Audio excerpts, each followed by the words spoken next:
Well, we're barely into 2026 and everything's going to hell. Interesting times, indeed. In 2021, I described America as going supernova, both imploding and exploding at the same time, until all that would be left was a white dwarf, a Death Star, no longer the brightest in the cosmos, but still with enough latent power to do damage for a long time.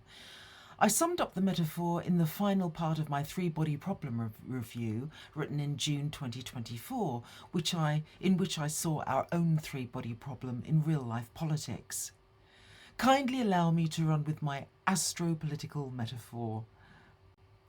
As the US, the great star of the geopolitical firmament, declines and recedes, it disrupts the cosmic equilibrium of the post-war liberal order in the West. Not so much equilibrium for the colonialised regions, unfortunately. The US enters its supernova phase. During the final period of stability, China saves the global economy from the declining America's great financial crash of 2008. It releases the big star's last burst of energy, which it proceeds to burn up at speed in a last-ditch attempt to maintain its brilliance.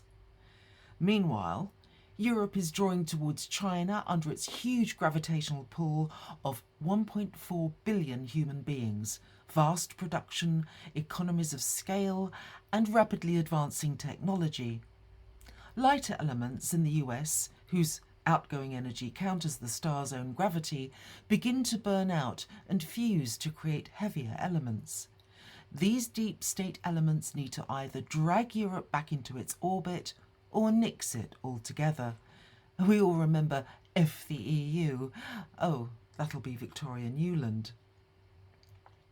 They resort to all sorts of dirty tricks to promote Brexit, taking a huge chunk out of Europe as the UK jumps out of the Europe frying pan and into the US fire, adding its small mass to America. The additional gravitational attraction is just enough to pull Europe from its natural flow towards China and jerk it back towards the US, where expansion of the American red sun fries part of it to a crisp. Not an inch eastwards. How did that work out? Burning through the last of its hydrogen and helium, the oversized star rapidly fuses into heavier and heavier elements. As Brexit shock leads to Trump, leads to Biden, and back to Trump again in ever-deteriorating states until its outgoing energy can no longer counter its own gravity. It falls in on itself and bounces back off the tiny metallic core in a cosmic supernova, collapsing and exploding at the same time. Nothing is left except a tiny dwarf remnant of social breakdown, civil war, debt, hate and death spinning into the black depths of space. Now, this is the plot we actually find ourselves in. And don't forget, whoever you vote for, the government always gets in. And another thing not to forget, please like and subscribe. Thank you.